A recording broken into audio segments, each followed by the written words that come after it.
Okay, so what should be the fundamental things that it delivers in terms of some benefits to the organisation? Well, first and foremost, it's about simplification, making life a little bit easier, not having to worry about where the data is, whether it's on a server or a desktop or a laptop or a smart device.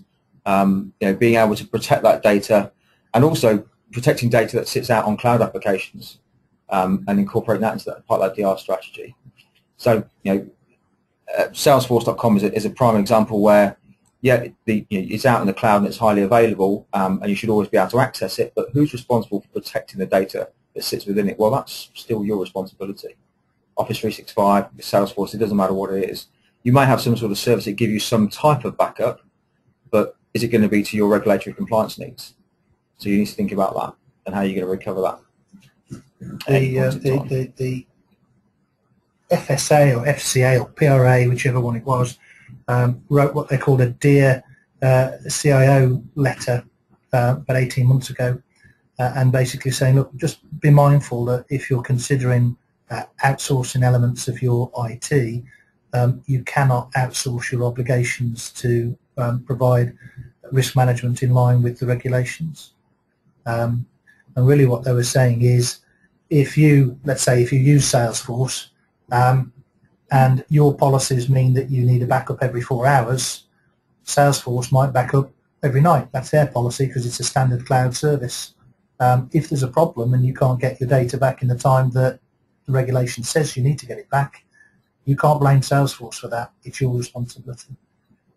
So what we tend to find is those types of comments get taken as best practice, and those best practice permeate through non-regulated organisations. So one of the things that we wanted to achieve from our choice of a backup solution is the ability for customers to be able to control their backup windows irrespective of where it was, what it was, and who was running it.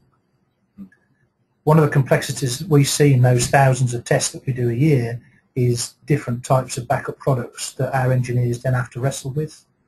I mean, we've seen 7, 8. Yeah. One particular customer I can think of where we've consolidated from 7 different backup applications down to 1. So they were using, Backup Exec, Net Backup, Veeam, Scribe. There are others. I can't remember them all off the top of my head, but there were 7, and we consolidated down to one single solution for those guys.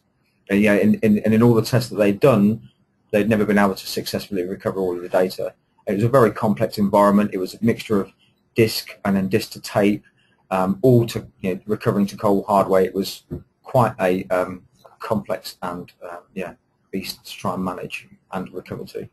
So simplifying the environment is obviously key. Now, if you simplify, you're obviously going to enhance both the backup and the recovery operations. You're potentially going to improve on your recovery time, but certainly improve on the reliability and predictability of the result of recovery, and over time save money.